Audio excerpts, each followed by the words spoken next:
정경심 교수에 대한 어제 검찰의 기소는 이례적으로 당사자에 대한 조사 없이 이루어졌습니다.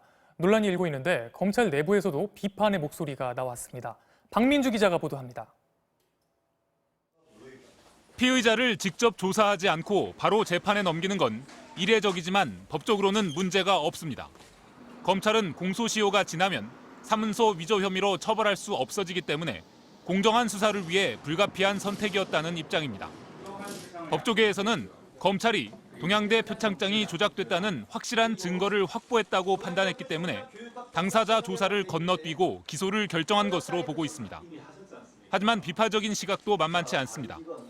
우선 사문서 위조 공소시효가 지나더라도 사문서 위조 행사 혐의의 공소시효는 남아있기 때문에 충분히 당사자를 조사하고 결정할 수 있었다는 겁니다. 또 사문서 위조 혐의가 인정되려면 부산대 의전원 입시에 활용할 분명한 목적을 가지고 표창장을 위조했어야 하는데 당사자를 조사하지도 않은 채 그 의도를 정확히 확인할 수 있느냐는 시각도 있습니다.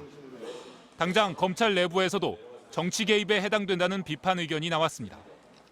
임은정 울산지검 부장검사는 자신의 SNS에 검찰 내 성폭력 묵살 사건은 1년 3개월 넘도록 뭉개면서 어떤 고발장들에 대해서는 정의를 부르짖으며 특수부 화력을 집중하고 있다는 글을 올렸습니다. 그러면서 역시 검찰 공화국이다 싶다. 또 한두 번 본 게 아니지만 검찰의 정치 개입이 참 노골적이라며 검찰의 결정을 강도 높게 비판했습니다. 검찰 내 성폭력 피해를 당했던 서지현 검사도 정치검찰을 바꾸라는 문구와 함께 유례없는 신속한 수사 개시와 기소만으로도 그 뜻은 너무 명확하다는 글을 올리며 내부 비판에 동참했습니다. MBC 뉴스 박민주입니다.